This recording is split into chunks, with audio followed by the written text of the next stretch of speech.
Hello, everyone, and welcome back to Let's Write an Adventure, our ongoing live stream where we're creating a full campaign in real time, along with a unique domain of dread. I'm RJ Kerr, your host, and today we're going to be working on a new segment of this adventure. We've wrapped up the heist styling adventure that we were creating before, and now we're going to be moving on to another segment here and starting to build that out. So, if you're watching for the very first time, whether you're watching live or you're on the recap or the recording, I should say, let me give you a quick update on what we've done so far, and so you're up to speed. So, as I said, we're creating our own totally custom campaign with unique domain of dread, and we're doing that in real time, so you can see all the thoughts and ideas and considerations that go into that, warts and all, as they say. Uh, we've already done a lot of work on that too. So we have figured out how our characters enter this domain of dread through a portal that opens up on the Blood Moon. We have talked about what kind of motivations would draw them in there. We figured out where they land in a shanty town called Darkport on the sea. We figured out that this inland sea is a big part of this domain of dread, and it was once the basin of a thriving metropolis, now flooded and fallen into ruin. We have come up with their very first adventure where they're kidnapped and briefly enslaved and have to escape, and in doing so, learn of the existence of an artifact of power hidden somewhere within this domain of dread that gives the controller power. And the characters realize that this power, this artifact, is their best chance for escaping with their lives. So now we're working on a sort of a more sandboxy kind of part of this adventure where the characters are now free, they've got agency, they're equipped, and they can go out into the world and explore and find clues that will lead them to different parts of the of our domain of dread, where they can find other clues and eventually find their way to the artifact. We're doing this using a node structure style adventure where each node is effectively an investigative scene, whether that's a mini adventure or an encounter or a skill challenge or what have you.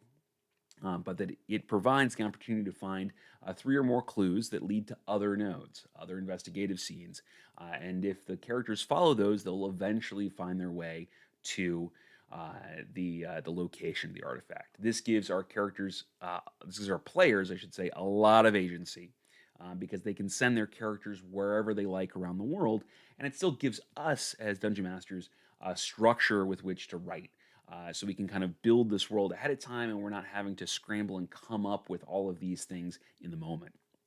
That being said, if you're writing this kind of adventure for your party, you could do it in real time, where you could eventually see where they're going, and then write that section of the adventure and move on. Um, just so that you're aware, we are experiencing just a few technical difficulties today in our recording. We had a major storm that came through here last night, and it really messed up some of the infrastructure in the area here. So if I'm in and out, I apologize for that. But we're gonna roll through this and do our best as best we can. So, as always, this is an interactive stream, so please feel free to jump in the chat and share your thoughts, opinions, ideas, thoughts, feelings, all that kind of stuff. Love to hear from you. Um, and yeah, and we'll go ahead and get started. Oh, looks like we got our first comment here. Ben Elder says, "Not sure if mentioned in the earlier stream, but do you have an idea for what the artifact is?" That's a really good question, Ben, because we're still pretty nebulous on that at the moment. Um, we have talked about the idea that the artifact is a um, that it's some sort of object that is part of a larger ritual, right? So the characters don't know that yet. They think they're looking for this item of power, um, and in doing so, they eventually find it and discover that actually to get this sort of power over this domain of dread, they have to engage in a ritual of some kind. Because part of the twist on that is that they're going to be presented eventually with the choice of completely destroying this domain of dread and therefore destroying the elemental evil Ovander in the process, but everybody else that exists in there too, or opening up this domain of dread to let all of these potentially innocent people out, but also risking that Ovandir is going to get out as well. And so that's a moral quandary that we're going to be putting on our characters at the very end of this campaign. And so we're still working on the details on what exactly the artifact is and how that interacts in, say, the ritual and the overall story here. We do know we want it to be an important story item, but we also want it to have a few mechanical benefits so that it's not just a MacGuffin that the characters find and go, "Ooh, okay, we've got this, cool." It's a reward in and of itself, giving them some sort of boon as they go through the adventure. And so we're going to be working on that as we kind of build this out as well, and as we get ideas for it. So if you've got some thoughts and feelings, please go ahead and share those. Feel free to toss those in the chat as you have them, Ben. All right, so let me go ahead and share my screen, and we can get rocking and rolling here. So we've got a couple options for what we want to build out. We've already done, the 5-room dungeon deal for the treasure hunter interview. We've done the heist deal for the ghost ship castle caper. And so, we've got our sea shanty siren to work with here. We've got our wizard tower. We've got our moving isle encounter. And so we can dig into some of those. I'm tempted to work on the sea shanty siren at the moment. Not that I have any more ideas for that than I have for anything else, but it's a little bit different than what we've been doing so far. Less of we've got the Storm Giant's Tomb too. We don't want to forget that one. It's a little, it's not a dungeon or a typical, mini adventure kind of deal here. It's more of a more complicated encounter. And it might be worthwhile kind of investigating that and talking about how we can build things like that in a satisfying sort of way. So let's see here. Yeah, so unless there's any objections, let's go ahead and get started on that. We're going to go ahead and make a page for this. And we'll say sea shanty siren. Looks like the chat, Ben says, love me a moral quandary. I do too. And I love moral quandaries for a very specific reason, and probably the same reason you do, is that the characters can find ways to get out of any kind of challenge you throw at them, right? They can be overpowered in combat. They can come up with fantastic tactics that sort of negate any of the abilities of the creatures that they face. They can come up with really unique and dynamic solutions to puzzles that you didn't expect. They can circumvent traps. They can do all kinds of stuff. But one challenge they can't avoid is the moral quandary, because the moral quandary is a challenge for the player, not for the character.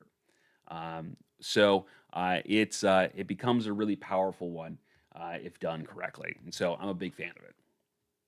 All right, so let's get our page set up here. Let's back up real quick and read our description of the sea shanty siren bit here. I'm gonna have to say that 5 times fast, and then we can kind of figure out what we want to put in here. So we say that there are clues hidden within a common sea shanty heard at taverns and on the street, suggesting looking for a siren that lives off the coast on an atoll growing up out of a shallow reef. The investigation reveals that the shanty is only a sliver of the full ballad, and the characters need the siren to recount the full song to reveal all the clues hidden within. We've got some clues we want to pepper in here. We want to talk about some reference to the moving isle, and want to talk about the song speaks of the dungeon that's being explored by our treasure hunter, and suggests perhaps too that you seek out the historian, the old salt that we've talked about, and we'll probably build out some more as well. To find the origins of the song itself, and those are some clue ideas for us. We'll see if we stick with those, but those are good These are good to start us off with. So let's go ahead and get over here, and we're gonna start kind of jotting down a couple notes to ourselves. Um, and we got another comment. Jonathan Frost says, "Call it triple S for simplicity." Yeah, I'm gonna have to, because I can't do "she sells seashells by the seashore" too many times before it's gonna get real difficult to say. All right. So let's say potential clues, and we're gonna keep in mind that we'll probably edit this. We're gonna say link to moving aisle. What do we want to say? The link to treasure hunter and link to historian. Old Salt, as we keep calling him, the Old Salt. And so those are just target clues. I'm going to jot those down and keep those in mind as we go. I don't know they're going to play a big role in what we talk about today, but better to have them. And all right, so let's think about this. Let's do a little brainstorming section here, so we can be a little bit loose about this.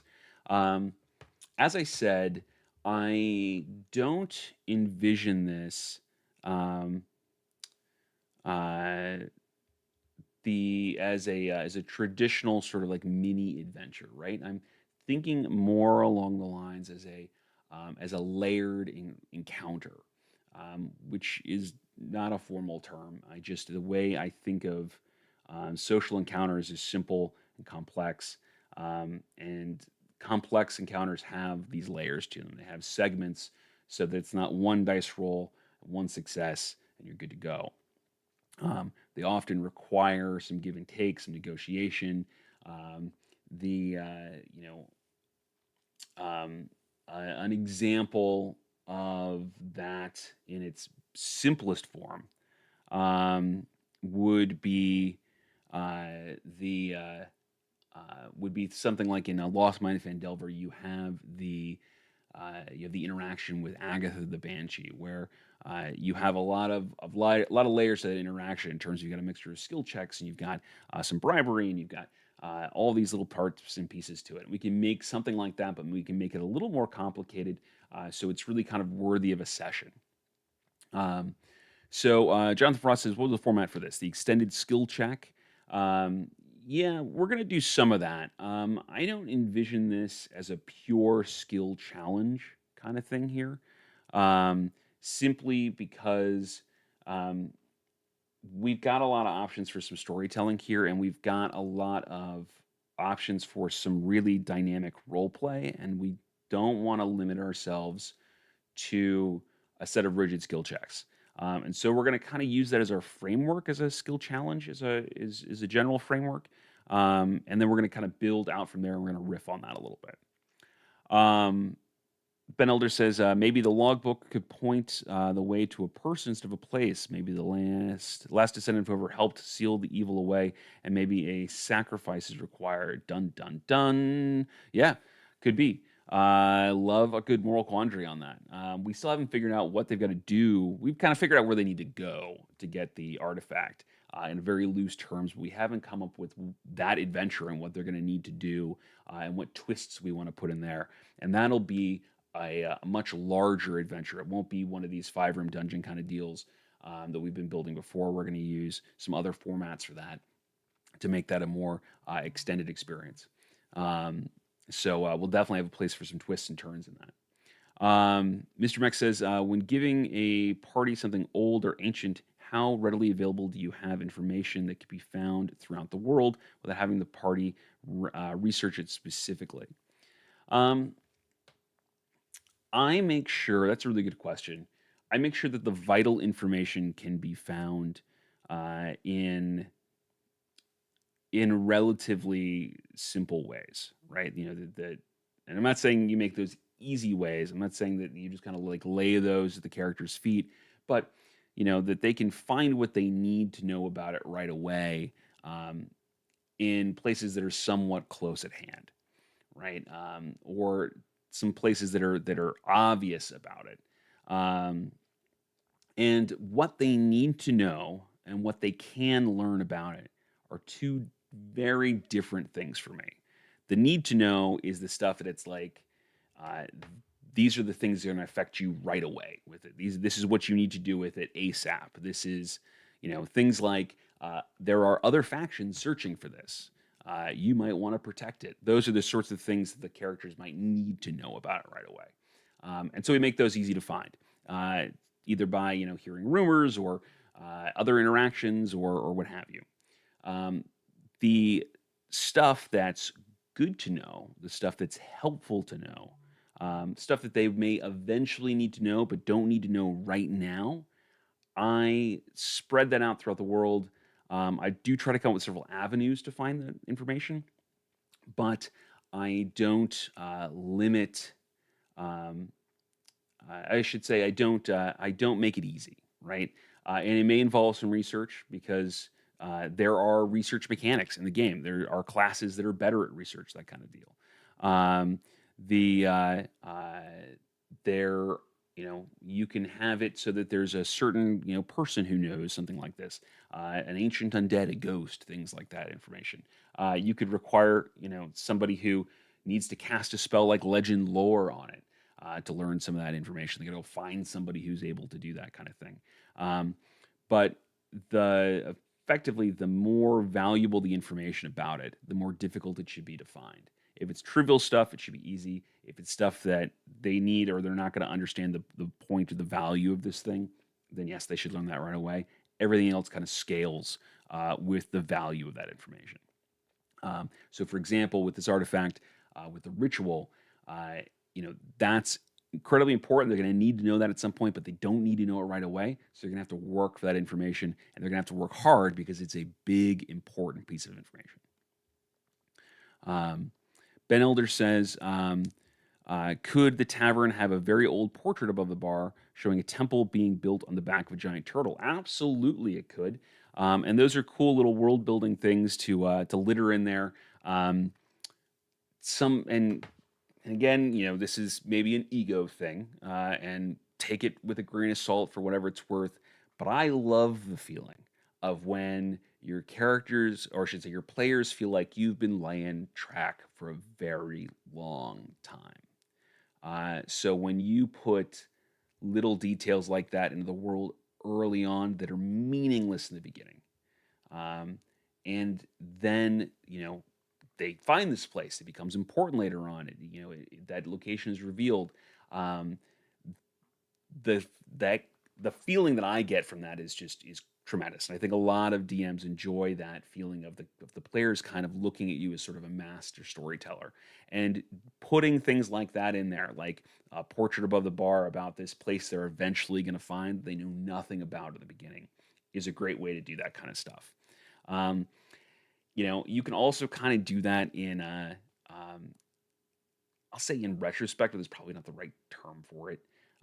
Where if you just have ideas for adventures and you're kind of writing this as you go, as you play it, you can just pepper in things like that and be like, I don't know why we're going to have a temple in the back of a giant turtle, but maybe we will. So I'm going to put that in the bar. And then later on, use that as inspiration for an adventure as they go looking for something important or they're searching for something meaningful. And then again, it makes them feel like you've had this planned out the whole time. Which is kind of the magic trick of being a DM, right? Making it seem like this is all part of your master plan when really you're just flying by the seat of your pants. Okay, so let's start working on this. We've got a siren in this case here, um, which is not a defined monstrous creature in D&D, which is okay. We can come up with different stat blocks. Um, we could approach this in a couple different ways. We could talk about her personality first, and what she wants and what she's hoping to get out of the characters, because she shouldn't just want to give them information for free. Uh, there should be some kind of conflict here, or else that won't be interesting. Um, so we could approach it that way from her personality, or we could go perusing through the monster manual and see if we can find an interesting stat block that might be cool for this, that might give us a little bit of inspiration.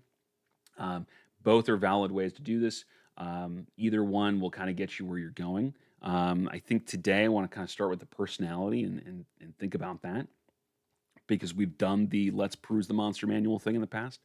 Um, but off the top of my head, I could see it being the siren being a souped-up harpy or being a sphinx or something along those lines as a stat block.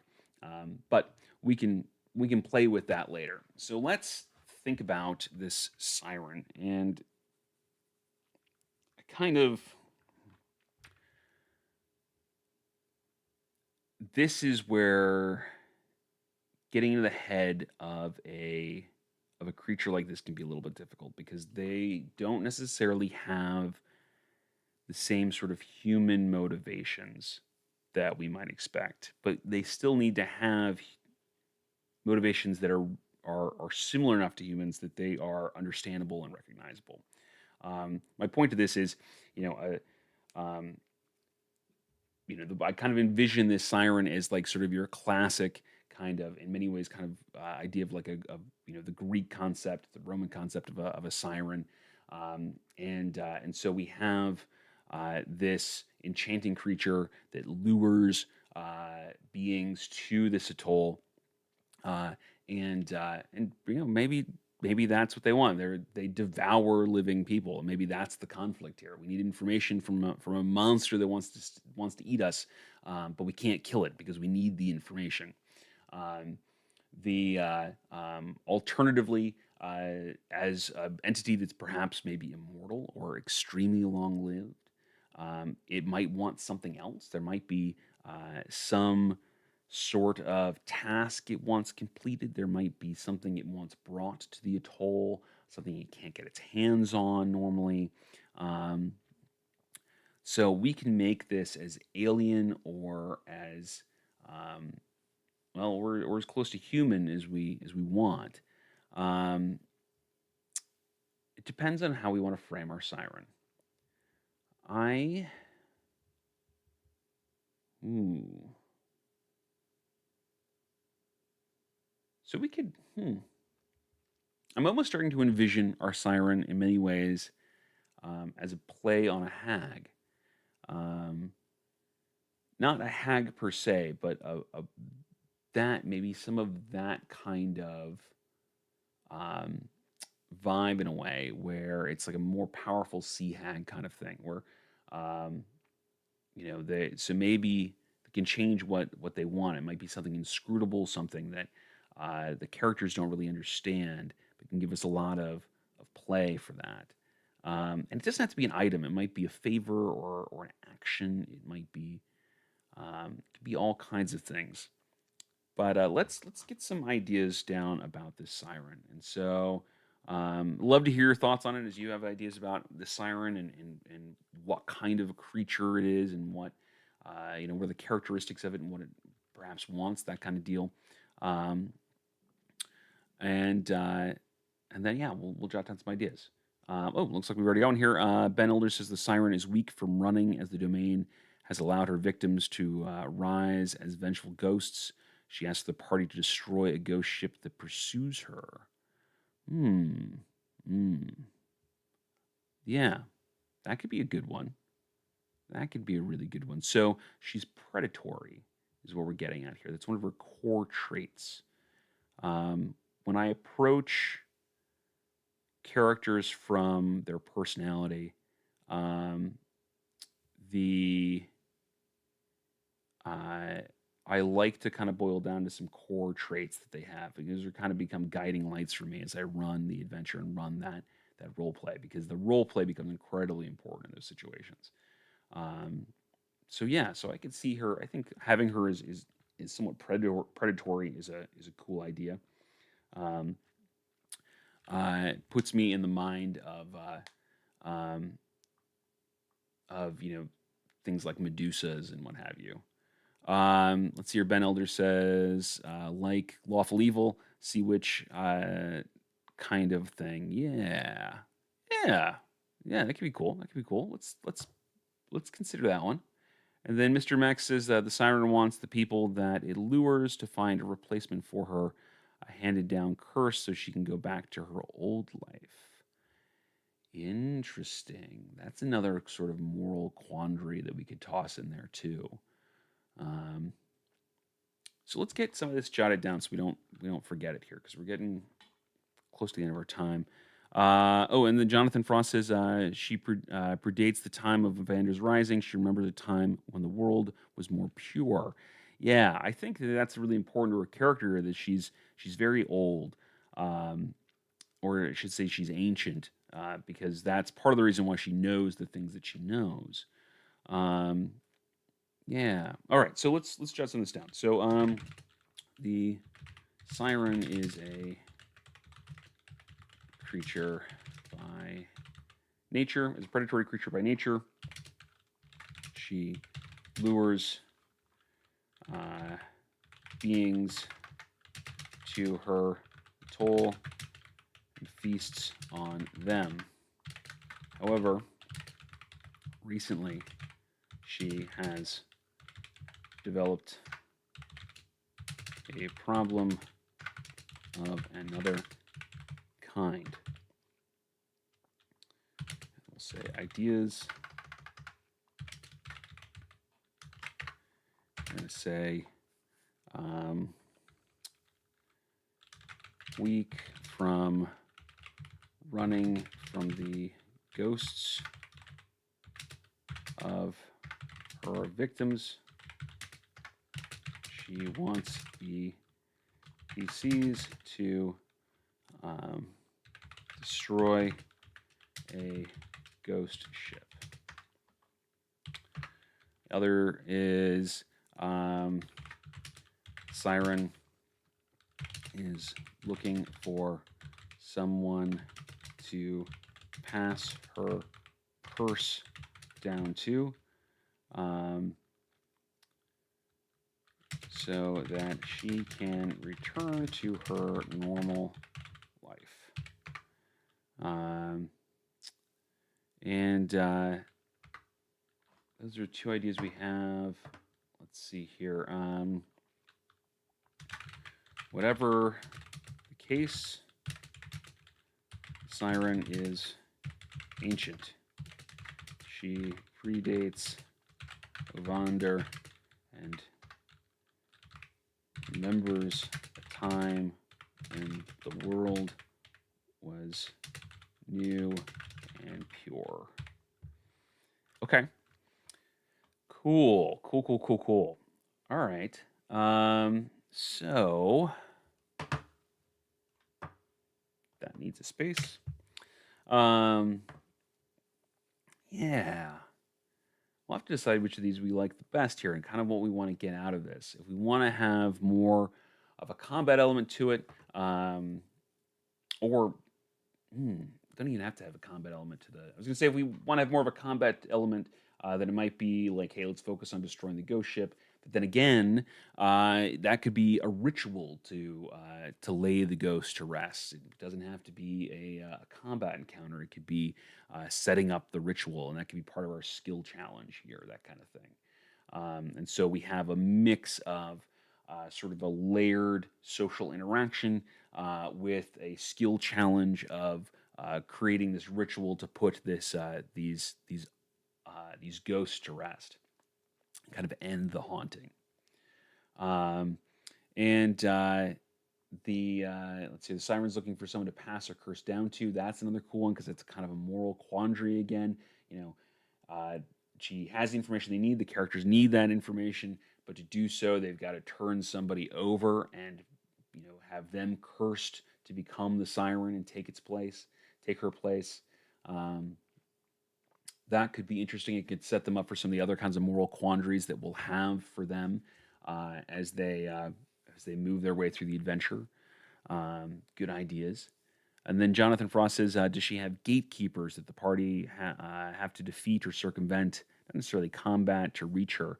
She might, if we want to put a little bit of a puzzle in there. Um, again, we could be thinking of this as a small 5 scene dungeon if we wanted to do that, and think of gatekeepers as kind of the entry to that. Um, and so it just depends on how complicated we want to make this. How much time we want it to take up and how hard we want the players to work for it. We can absolutely do that kind of thing, um, and and play around with that. So we're kind of getting to the end of our time here. So why don't we just ask ourselves a couple questions in our brainstorming here, and then we'll come back to that on Friday because we are going to do a special one on Friday. That'll be 8:30 p.m. if you're on Central Time in the U.S. But it's already posted on YouTube, so I will hopefully see many of you there. But like I said, let's get these questions jotted down. So, are we making a 5 scene dungeon or a complex social encounter or something in between? And I'm going to highlight that so that we don't miss that for next time, because that is a question we're going to need to answer. Let's do that. Cool. Okay. Fantastic, everybody. Thank you so much for joining me for our Wednesday quickie here. Fun to sort of get started on a new chapter of this adventure. We've been working on the Ghost Ship Castle Caper for a long time. I'm looking forward to starting something fresh on here. Thank you for all your great ideas today. You guys had some wonderful stuff. Very cool collaboration in the chat. I love to see that. Very fun. So thank you again. If you've enjoyed this stream, go ahead and, if you don't mind, please like, subscribe, leave a comment. All that stuff helps the channel grow, helps more people find us, gets more people in chat, and gets that collaboration continuing on. If you ever want to jump in on one of my tables, please feel free to look me up at startplaying.games/GM/RJ You can find all of my regularly scheduled tables there, and you can also make requests for special games, whether those are campaigns or one shots or what have you, and get signed up there. Looks like we've got a couple last comments in the chat here before we go. Ben Elder says maybe a factor for the replacement is that it must be someone with a broken heart. So will the party spread a lie to facilitate this? Say requirements for sacrifice. Put that there. Terrific. Awesome. Well, thank you so much, everybody, and I hope you have a wonderful evening. I will see you all on Friday. Good night now.